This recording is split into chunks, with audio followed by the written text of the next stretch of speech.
यहाँ ये जो यादव लोग हैं और ये जो यदुवंशी महासभा के लोग हैं जो आज आहिर रेजिमेंट की मांग को लेकर जंतर मंतर पर बैठे थे, अब वो संसद घेराव के लिए जब निकल रहे थे तो प्रशासन उन्हें रोकने की कोशिश कर रहा है। और इस बीच आप देख सकते हैं कि जो हाथापाई है वो उसकी भी नौबत आ गई है। प्रशासन अपनी पूरी कोशिश कर रहा है, पुलिस व्यवस्था जो तैयार थी उन्हें रोकने के लिए और वो कोशिश कर रहे हैं उन्हें रोकने की। हालांकि ज्यादा लोग नहीं हैं लेकिन लोगों में जुनून काफी है। आहिर रेजिमेंट को लेकर काफी लंबे समय से मांगे जो है वो यादव समाज की ओर से उठाई जाती रही हैं और इस वक्त क्योंकि ये मुद्दा अब संसद में पहुंच चुका है और संसद सत्र भी चल रहा है इस वक्त, इसलिए ये लोग जो है वो संसद का घेराव करने जा रहे हैं और चाहते हैं कि उनकी मांगों पर ध्यान दिया जाए और उनके आहिर रेजिमेंट की जो मांग है एक लंबे समय से उसको सरकार सुने और जल्द से जल्द जो शौर्य गाथा है आहिर सैनिकों की रेजांगला की लड़ाई में उसको देखते हुए आहिर रेजिमेंट का निर्माण किया जाए। आरएसएस की दरी जो है ओबीसी बिछा रहा है 80% बिछा रहा ना। और मंदिर में जो लड़ाई हुई थी राम मंदिर में, वो मोदी जी आरएसएस वाले लोग नहीं थे, वो हमारे ही लोग थे। क्योंकि हमारे माइंड को इन्होंने इतना वाश कर दिया मीडिया के माध्यम से। जो निक्करधारी पार्कों में बैठे हैं, सुबह टीवी में मिलता है, टीवी खोल लो तो वही मिलते हैं, उन्होंने हमारे लोगों के माइंड को वाश कर दिया, हमें शिक्षित नहीं करने दिया। विजेंद्र जी, आज आप लोग संसद घेराव करने वाले थे, आप लोगों ने प्रशासन के साथ लगभग आपकी हाथापाई भी हो गई, आपने कोशिश भी की लेकिन आपको आगे नहीं बढ़ने दिया गया। आगे आप लोग क्या कुछ करने वाले हैं पहले वो बताइए।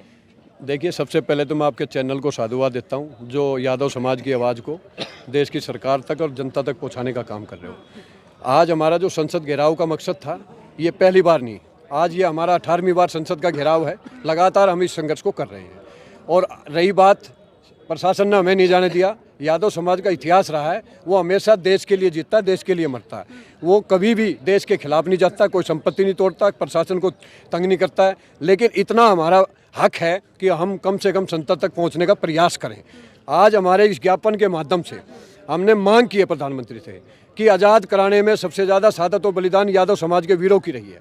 आज़ादी के 75 वर्ष में, चाहे वो 1962 की लड़ाई हो, 1947 की लड़ाई हो, 47-47 का बडगांव हो, कारगिल युद्ध हो, 65 का हाजीपीर हो, 71 की कराची ऑफ किलर हो, संसद भवन हमला हो, अक्षरधाम हमला हो, चाहे वो बॉम्बे ताज हमला हो, चाहे वो सर्जिकल स्ट्राइक हो। आप इतिहास उठा लो, गूगल पर चेक कर लो, सबसे ज़्यादा शहादत और बलिदान इस देश की रक्षा के लिए भगवान श्री कृष्ण के वंशजों ने दी है।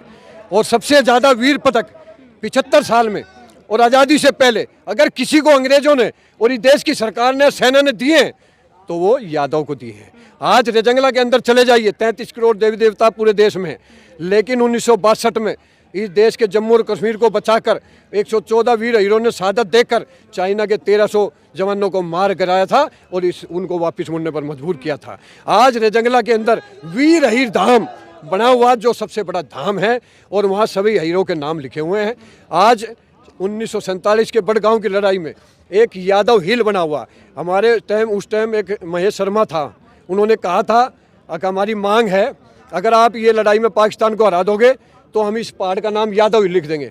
तो यादवों ने कहा हम 55 हीरे हैं और वो 800 पठान हैं, हम जान दे देंगे देश की रक्षा के लिए, खून का कतरा कतरा बहा देंगे, लेकिन हम इस पहाड़ को यादव हिल लिखवा के लेंगे। आज भी आप गूगल पर डाल लीजिए, बड़गांव की पहाड़ी का नाम यादव हिल के नाम से, जो आज तक किसी जाति के नाम से नहीं। सबसे ज़्यादा वीर पदक हमारे पास है। बलिदान इस महीने में 4 यादवों ने दिया। तो हम क्या मांग रहे हैं? हम आरक्षण मांग रहे, न सत्ता मांग रहे। हमें सीमा पर जैसे 1 करोड़ की रेजिमेंट है, जैसे 2 करोड़ की रेजिमेंट है, 2.5 करोड़ की रेजिमेंट है, 6.5 करोड़ की रेजिमेंट है। सिख, जाट, गोरखा, मराठा, नागा, महार, ये सब जातियों के नाम से है।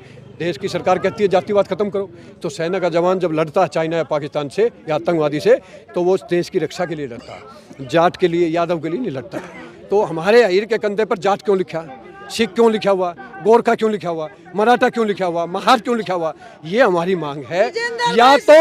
या तो सबको तोड़ के भारतीय सेना के नाम से बना दीजिए, हम अपनी मांग वापिस ले लेंगे, वरना जिन ऐसा थोड़ी होता है कि रेजिमेंट में नाम अगर लिखा है कि इस पे गोरखा रेजिमेंट है या राजपूताना रेजिमेंट है तो उस पे राजपूत ही थोड़ी होते हैं या गोरखा ही थोड़ी होते हैं, होते तो हर जाति के। देखिए, यही तो सच्चाई है। जो आरक्षण मिला हो ना 27% ओबीसी का, उससे भी बड़ा आरक्षण आर्मी में है। रेलवे के बाद सबसे ज़्यादा नौकरी आर्मी देता है, 13.5 लाख की भर्ती होती है। जवान जाता है, जवान ही आता है। 16 साल की 15 साल की नौकरी है। उसके अंदर सिख रेजिमेंट है ना जी, उसमें सारे सिख जट है, आप जान लीजिए इसको। नागा रेजिमेंट में सारे नागा हैं, गोरखा रेजिमेंट में सारे गोरखा हैं, राजपूत रेजिमेंट में 70% राजपूत ही जाएगा, 30% में अदर जाएगा, जाट में 70 जाट जाएगा, 30 उसमें जाएगा। क्या संविधान ये गवाही देता? चलिए, प्रधानमंत्री ने आपको पहले भी भरोसा दिलाया था कि पूरा सम्मान दिया जाएगा यदुवंशियों को, तो उन पे तो भरोसा रखिए। देखिए, इस प्रधानमंत्री ने 7 साल में इस देश को कहा था कि मैं देश नहीं बिकने दूंगा। आज सारा देश बेच दिया, आज सारा देश बेच दिया, आरक्षण खत्म कर रहा।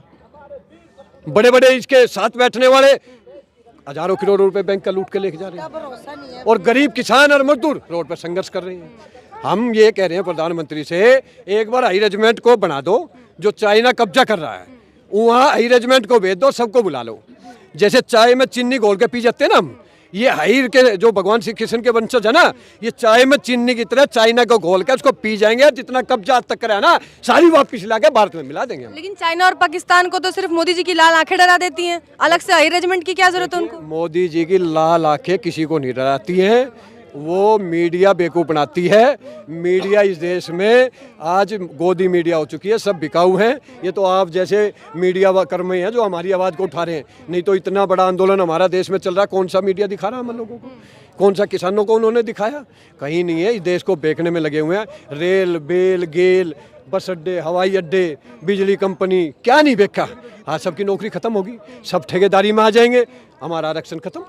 आज राष्ट्रपति की बॉडीगार्ड के अंदर आपको एक बताऊं बात, आपको पता, जो घोड़ों पे चलते 7-7 फुट के, उनमें 75 साल से सिख, जाट और राजपूत 3 ही जातियां भर्ती होती हैं।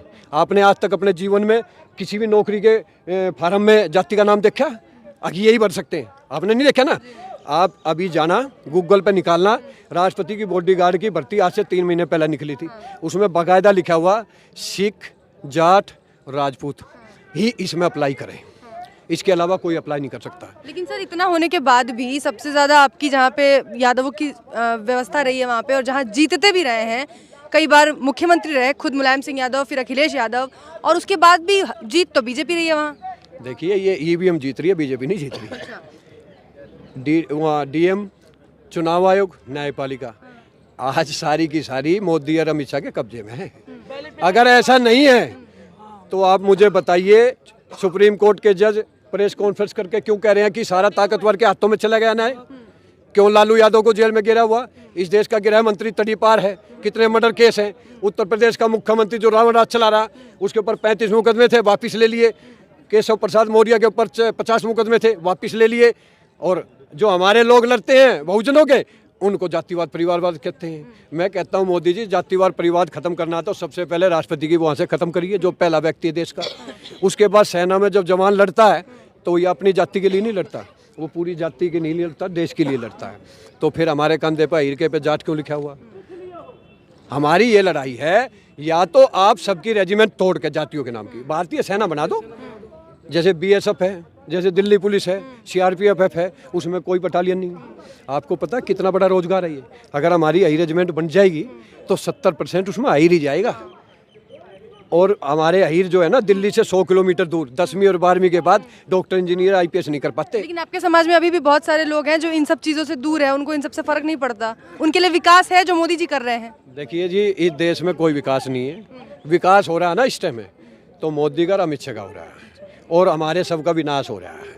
आज हमारे जीएसटी लगा के हमें मार दिया, नोटबंदी करके हमें मार दिया, रही सही कसर ये कोरोना ला के मार दिया। अब कोरोना के अंदर जो है, आज आदमी 15 करोड़ के आसपास बेरोजगार हो चुके हैं, और मोदी जी प्राइवेटाइजेशन करते जा रहे हैं, नौकरी है नहीं।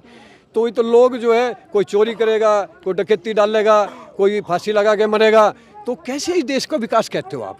आज कहाँ है विकास देश के अंदर? विकास तो मोदी जी का, और 2 आदमी हैं, वो अडानी और अंबानी, उनका विकास हो रहा है। हमारा 15 का विकास और 85 का विनाश।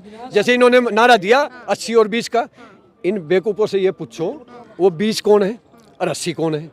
अरे एक तरफ तो तुम कहते हो सबका साथ, सबका विकास, सबका विश्वास, तो फिर 80 और 20 कैसे हो गया? 100 बोलते, 100 के 100। इस देश के अंदर जुमलेबाज, आंकड़ेबाज और बिल्कुल एकदम चीटर, झूठी सरकार चल रही है, जो अगर 24 के अंदर अगर ये फिर से आ गया तो आगे चुनाव नहीं होंगे। आप दिल्ली नगर निगम में देख लीजिए, अरे 15 साल से आप बैठे हो सत्ता में, आप जिस दिन आपको पूरा कार्यकाल होता था उससे पहले आप मीटिंग करके प्रस्ताव पास कर देते इसको, कोई मना नहीं कर रहा था आपको। जब उनको लगने लगा कि ये तो हम तो हार रहे हैं, तो उन्होंने जो है कहा 3-1 करेंगे। अब 3-1 करने से कोई भला नहीं होने वाला है।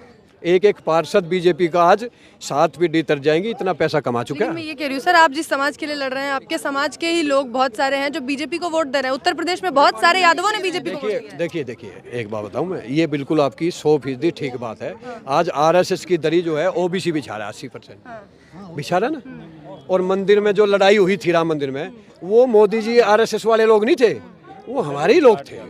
क्योंकि हमारे माइंड को इन्होंने इतना वास कर दिया है मीडिया के माध्यम से। जो निक्करधारी पार्कों में बैठे हैं, सुबह टीवी में मिलता है, टीवी खोल लो तो वही मिलते हैं। उन्होंने हमारे लोगों के माइंड को वास कर दिया, हमें शिक्षित नहीं करने दिया। अशिक्षित आदमी क्या करेगा?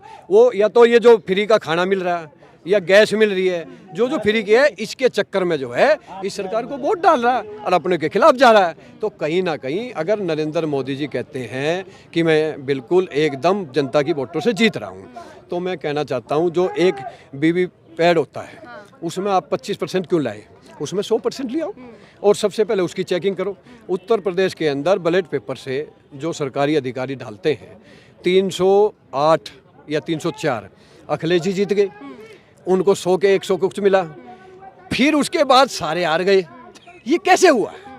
ये डीएम, चुनाव अधिकारी और अधिकारी, एसपी, एसओ, कलेक्टर सब मिले हुए हैं। आज हमारे एमएलसी के पर्चे छीन रहे हैं। जिला पंचायत के अंदर वहाँ पे फार्म नहीं भरने दिया जा रहा।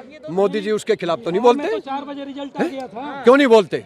मैं तो ये कहना चाहता हूँ मोदी जी, चाइना और पाकिस्तान के सामने हाई रेजिमेंट का गठन कर दो और सारों ने बुला लो अपने जितने भी और वीर हैं और हमें खड़ा कर दो, हम दिखा देंगे आपको। यहाँ से आज आप लोगों ने 18वीं बार 18वीं ये संसद घेराव का आप लोगों ने ऐलान किया था और इसके बाद अगर आपकी बात नहीं मानी गई तो आप लोग क्या कुछ करने वाले हैं? देखिए, एक तो हम गुजरात से रथ यात्रा हमारे 25 लाख का रथ तैयार हो रहा है। अच्छा। द्वारका धाम से शुरू हो जाएगा गुजरात के चुनाव से 5 महीने पहले। उसके बाद 23 सितंबर को राव तुलाराम शहीदी दिवस है, जो 1857 की क्रांति के नायक थे, जिन्होंने सबसे पहले देश को आज़ाद कराने की क्रांति की शुरुआत की थी। उनके शहीदी दिवस पर दिल्ली के अंदर 1 करोड़ यादव, बिल्कुल हकीकत बोल रहा हूँ, फेंक नहीं रहे हम, ये यहाँ दिल्ली आएगा जय यादव माधव के साथ, पीताम्बरी टोपी, पीताम्बरी पटका, पीताम्बरी टी-शर्ट पहन के जय यादव माधव के साथ दिल्ली में आएगा। और नरेंद्र मोदी के घर के रोड का भी जो है उसकी गाड़ी नहीं निकलने देंगे हम, चाहे वो गृह मंत्री उसकी गाड़ी नहीं निकलने देंगे हम, चाहे वो रक्षा मंत्री राजनीत सिंह है उसके घर की गाड़ी नहीं निकलने देंगे हम, चाहे वो देश के कोई सांसद हो, हमारे भी सांसद अगर हमारी आवाज़ को नहीं उठाएंगे तो हम उनका समाज से बहिष्कार कर देंगे और उनको वोट की ताकत से हरा भी देंगे। इसलिए मैं अपने सांसदों को भी कहता हूँ कि जल्द से जल्द जो है ये आवाज़ आज लोकसभा राज्यसभा में उठ रही है, आप सब प्रस्ताव पास करो, प्राइवेट बिल लाओ और इस पर बहस करा के इसको पास कराओ, वरना सब रेजिमेंट को तोड़ के भारतीय सेना बना दो, इस मुद्दे को खत्म कर दो। ये हमारी मांग है। बहुत शुक्रिया सर। विजेंद्र भाई संघर्ष करो, विजेंद्र भाई संघर्ष करो, हमारे साथ है।